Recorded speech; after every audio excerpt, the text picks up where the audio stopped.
Hello class, today we're going to talk about the type of cancer treatment that I chose to research, which was immunotherapy. Immunotherapy was discovered by a man named William Coley in the year 1891. Prior to this event, Coley had a couple of theories when he saw a commonality between different types of cancers that cause inflammatory responses in your body. So he decided to test a theory when he injected several inactive and active strains of bacteria into a tumor to see what would happen.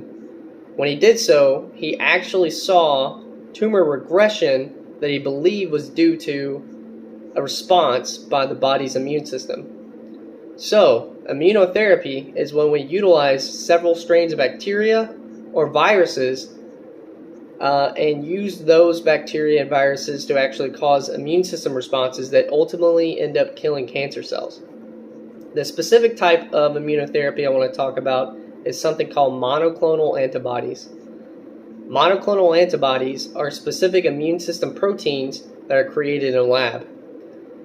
These proteins that are created are specifically leveraged to kill cancer cells by causing immune system responses in one of two different ways.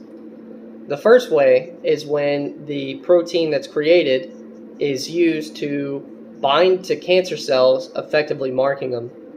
These marked cancer cells are then at a higher chance of being detected by your body's immune system and then ultimately destroyed.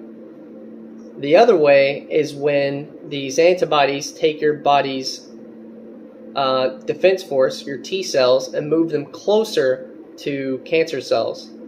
Once these T cells are closer to the cancer cells, they have a much higher chance of actually responding to them and causing an immune system response that actually kills the cells.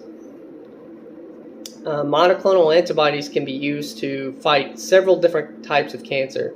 Specifically, the ones I found when I was researching was breast, lung, prostate, leukemia, and melanoma. I learned a lot when I was researching, and I'm going to keep looking into it because I find it kind of interesting.